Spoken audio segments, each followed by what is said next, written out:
पिंजरे के अंदर शेर को ही बांधा जा सकता है, वो नरेंद्र मोदी हैं। और रही बात राहुल गांधी की कि राहुल गांधी को रोका जा रहा है, राहुल गांधी को क्यों रोकेंगे? सर्कस का जोकर है, सर्कस के जोकर को जितना आप खोलोगे, जितना खुला छोड़ दोगे, वो उतना ही पब्लिक का एंटरटेनमेंट करेगा। रोकने की कोशिश ये 26 के 26 गुट मोदी जी को रोकने की कोशिश कर रहे हैं, क्योंकि वे वाकई में एक शेर हैं। 2014 में भी उनका यही नारा था कि मोदी जी चुनाव खत्म कर देंगे, मोदी जी चुनाव खत्म कर देंगे अगर जीत गए। 2019 में भी यही नारा था और 2024 में भी यही नारा। कभी कहते हैं चौकीदार चोर है, कभी कहते हैं चौकीदार तानाशाह है, कभी कहते हैं युवा उसको चप्पलों से मारेगा। अरे बोलने की तहजीब ना हो जिस इंसान को, जिसे पीएम की गरिमा ना पता हो, उस राहुल गांधी को ये सपना देख रहे हैं पीएम बनने का। जहां पर कांग्रेस पार्टी जीत के आ रही है, जहां पर कांग्रेस पार्टी का शासन है, वहां पे हमेशा से ऐसा होता आया है कि वो हरा झंडा हमें देखने को हमेशा मिला और पाकिस्तान जिंदाबाद के नारे कोई नई बात तो है नहीं। व्यक्तिगत तौर पर नरेंद्र मोदी आपको कैसे नेता लगते हैं इस दुनिया में? मेरे को व्यक्तिगत रूप पे मोदी जी नेता लगते ही नहीं है, मुझे लगते हैं भगवान। नमस्कार, मैं अंजनी कुमार। लोकसभा चुनाव 2024 की तारीख जो है वो काफ़ी नज़दीक है। वैसे में कर्नाटक के राज्यसभा चुनाव के बाद कांग्रेस के प्रत्याशी के जीतने के बाद जो है वो पाकिस्तान जिंदाबाद का नारा लगता है।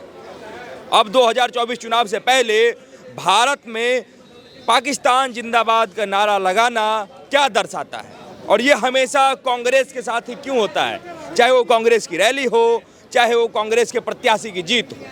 क्या दिखाना चाहती है कांग्रेस पूरे देश को? क्या इस देश को फिर से विभाजन करने की एक नीति तैयार की जा रही है? हम इन सभी मुद्दों पे बात करेंगे। आइए सर, हमारे बगल में जो है भाई साहब है, नाम जानते होंगे आप, अमित जी हैं। सबसे पहले तो स्वागत है सर, कैसे हैं? बढ़िया, मैं बहुत बढ़िया। ये भारत में पाकिस्तान जिंदाबाद का नारा कैसे देखते हैं आप? भैया, भारत के अंदर पाकिस्तान जिंदाबाद का नारा कोई पहली बार तो हुआ नहीं। आपने कभी भी देखा होगा जहां पर कांग्रेस पार्टी जीत के आ रही है, जहां पर कांग्रेस पार्टी का शासन है, वहां पे हमेशा से ऐसा होता आया है कि वो हरा झंडा हमें देखने को हमेशा मिला और पाकिस्तान जिंदाबाद के नारे कोई नई बात तो है नहीं। आपने कहा कि भैया कांग्रेस पार्टी का कोई राज्यसभा सांसद बन के आया है और वहां पर पाकिस्तान जिंदाबाद के नारे लगे हैं। तो मैं आपसे एक बात बोलना चाहूँगा, ये रिसेंट में आपने देखा होगा जब से मोदी सरकार आई है उसके बाद से ये ज़्यादा होने लग गया।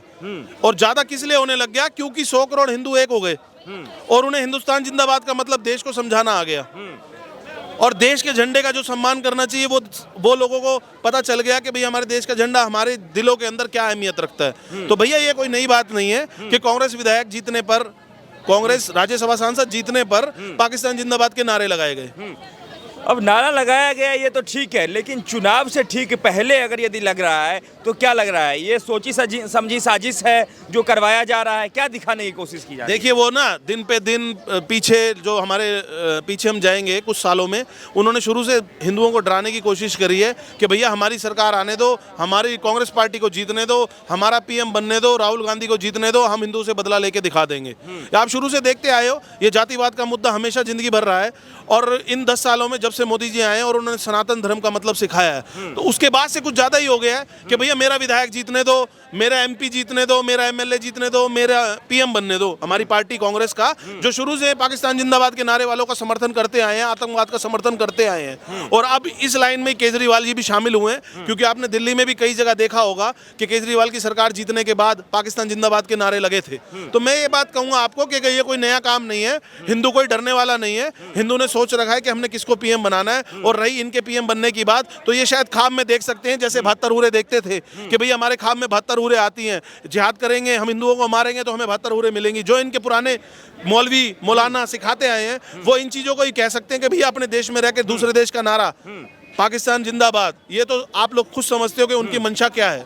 चुनाव से पहले कहीं पे गजवाए हिंद की प्लानिंग, कहीं पे पाकिस्तान जिंदाबाद, कहीं पे खालिस्तान की मांग, ये सारी चीज़ें जो हैं चुनाव से पहले ही हो रहा है। क्या लग रहा है कि मोदी को पीछे करने के लिए, कमज़ोर करने के लिए अब यही सब नीति बचा हुआ है, देश का विभाजन ही बचा हुआ है?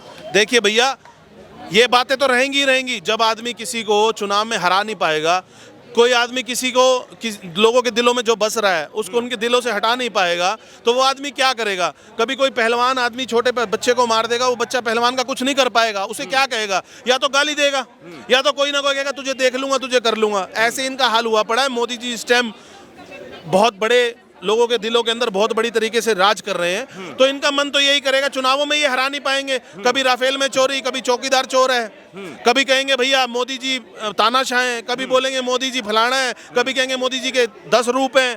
तो भैया ये सब बातें तो होती ही हैं। ये लोग चुनाव में तो जीत नहीं सकते, वोट डलवाओ और अपने आप को जितवाओ, वो अब कभी होना नहीं। इन्होंने सिर्फ इतना ही करना है कि देश के खिलाफ नारे लगाने हैं, देश को तोड़ने की बात करनी है। उससे क्या होगा, जो पार्टियां जो मोदी जी के समर्थन में नहीं है और जो जातियां मोदी जी के समर्थन में नहीं है और देश की खिलाफत करते आए हैं, वो तो कम से कम इनके साथ जुड़ जाएं। तो ये तरह तरह का खेल है, पैसे देकर लोगों को भड़काने का खेल किया जाता है। चुनाव के टाइम पे ये सब चीजें चलती हैं। चुनाव के समय पे चलती है। आपने कहा कि ये सब खेल है, इस खेल के माध्यम से 2024 के लोकसभा चुनाव मोदी जी को प्रधानमंत्री बनने से रोका जा सकता है कि नहीं? भैया इस खेल के चुनाव से हिंदू एक होगा और हिंदू मेरे ख्याल से जो 400 पार का मोदी जी का नारा है वो पूरा करके दिखाएगा। 400 पार हो जाएगा? बिल्कुल 400 पार। कई लोग कह रहे हैं कि हवा हवा ये मोदी जी इस बार बहुमत भी नहीं पाएंगे। जो हवा हवाई की बातें करते हैं वो शायद इस बार हवा में उड़ जाएंगे। उसकी टेंशन मत लो आप। जमानतें जब्त हैं, जो मोदी जी को 400 पार लाने से रोकने की बात कर रहे हैं उनकी जमानतें तक जब्त हैं। विपक्ष तो ये कह रहा है कि बीजेपी की टेंशन बढ़ गई है कि राहुल को कैसे रोकना है। राहुल ने क्या कहते हैं, एक नारा उन्होंने बनाया है कि राहुल गांधी प्यार की आंधी, मोहब्बत की आंधी, इस प्रकार से वो बना के कह रहे हैं। कभी आपने देखा है कि सर्कस के जोकर को रोका जाए? सर्कस के जोकर को कभी नहीं रोका जाएगा। सिर्फ रोकने का पता है किसका इंतजाम किया जाएगा? शेर का। पिंजरे के अंदर शेर को ही बांधा जा सकता है, वो नरेंद्र मोदी हैं। और रही बात राहुल गांधी की कि राहुल गांधी को रोका जा रहा है, राहुल गांधी को क्यों रोकेंगे? सर्कस का जोकर है। सर्कस के जोकर को जितना आप खोलोगे, जितना खुला छोड़ दोगे, वो उतना ही पब्लिक का एंटरटेनमेंट करेगा। रोका तो शेर को जाता है और जो पिंजरे में बंद होता है। रोकने की कोशिश ये 26 के 26 गुट मोदी जी को रोकने की कोशिश कर रहे हैं, क्योंकि वे वाकई में एक शेर है। वो कह रहे हैं कि हम देश को बचाना चाह रहे हैं, इसलिए मोदी को रोकना चाह रहे हैं। वो देश को नहीं बचाना चाह रहे, वो अपनी इज्जत बचाना चाह रहे हैं। कई जगह मोदी जी के होते हुए जमानतें तक जब्त हो गई हैं। वो अपनी इज्जत बचाना चाह रहे हैं, इसीलिए गठबंधन कर रहे हैं कि भैया हमें कुल वोट इतने आ जाएं कि हम लोगों की नजरों में ये तो रखें कि हम जिंदा हैं अभी। वो मोदी जी के आने के बाद से धीरे धीरे खत्म होते जा रहे हैं। जैसे मोदी जी ने 2014 में नारा दिया था कि इस बार कांग्रेस को खत्म करना है, तो वो खत्म होने की कगार पे है। तो आजकल वो गठबंधन की नई स्कीम चला रहे हैं कि भैया अपनी इज्जत बचा ले कुछ वोट पाकर। मोदी जी को कहा जा रहा है कि वो कॉर्पोरेट के हाथों बिक गए हैं, देश को भी कॉर्पोरेट के हाथों बेचना चाह रहे हैं। इतने तानाशाह हो गए हैं कि ईडी सीबीआई को हमेशा इस्तेमाल कर रहे हैं, इसलिए मोदी को हराना जरूरी हो गया 24। भैया ईडी और सीबीआई का इंतजाम तो उसी के लिए किया जाएगा, उसी के ऊपर दंड गिरा जाएगा जो चोर होगा। आज इतनी जनता है, मोदी जी के पक्ष में भी बोलती है, विपक्ष में भी बोलती है। इन लोगों के घर ईडी सीबीआई क्यों नहीं जाएगी? इनके घर कोई लाखों करोड़ों रुपए लूट का पड़ा थोड़ी है। जिसके घर पे लाखों करोड़ों रुपए लूट का पड़ा है, जिन्होंने स्कैम्स किए हुए हैं, जिन्होंने घोटाले किए हुए हैं, ईडी सीबीआई वहां तो जाती है, वहां जाएगी, वो उनका फर्ज है। चाहे वो बीजेपी का नेता हो, चाहे वो कांग्रेस का नेता हो। के समय में तो नहीं जाती थी कि कहीं पे? क्यों नहीं जाती थी? कांग्रेस के समय में भी ईडी ने 2G घोटाला, कोयला घोटाला, कॉमनवेल्थ घोटाला, ये सब कांग्रेस के टाइम में खुले थे। अगर ईडी और सीबीआई खरीदी जा सकती होती तो कांग्रेस रोक नहीं सकती थी उनको। उनकी सरकारें रही हैं 70-70 साल। ईडी सीबीआई शुरू से स्कैम्स खोलती आई हैं। ये तो बस कहने की बात है, विपक्ष का काम है पक्ष को बदनाम करना। और मोदी जी के इशारों पे नहीं चलती है, विपक्ष का कहना है। भैया देखिए, मोदी जी के इशारों पे अगर चलती होती तो मेरे ख्याल से सारे के सारे इस टाइम अंदर होते जो घोटाले कर रहे हैं। धीरे धीरे ईडी जैसे जैसे जिन के बारे में पता चलता जा रहा है, ईडी उनके खिलाफ ही तो कार्रवाई कर रही है। ये थोड़ी कि भैया सबके सबको अंदर डाल रही है। जो चोर निकलेगा उसी को डालेंगे ना। अब मान लो कर्नाटका में किसी सीएम को अंदर डाला है, तो एक ही सीएम थोड़ी है कांग्रेस का।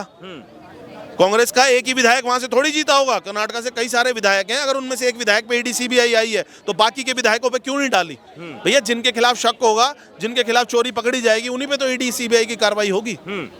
तानाशाही को लेकर क्या कहेंगे? तानाशाही को लेकर के पूरा जो है सो एक तरीके से पूरा विपक्ष हमलावर है नरेंद्र मोदी के ऊपर। कहा जा रहा है कि लोकतंत्र खतरे में है। उसके बाद मोदी जी इतने तानाशाह हो चुके हैं कि देश में अब चुनाव नहीं होगा। इतने तानाशाह हो गए हैं कि गरीबों की बात नहीं सुनते हैं, किसानों की बात नहीं सुनते, किसी की बात नहीं सुनते हैं। तानाशाही क्या होती है ना, विपक्ष को और जनता को पूरे अच्छे तरीके से पता है कि तानाशाही क्या होती है। तानाशाही होती थी 1947 के अंदर जो बंटवारा करा दिया गया।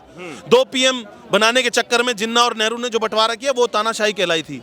सरदार पटेल को 14 वोट पड़ने के बाद भी पीएम नेहरू को बना दिया गया था, जिसपे एक भी वोट नहीं था। ये तानाशाही थी।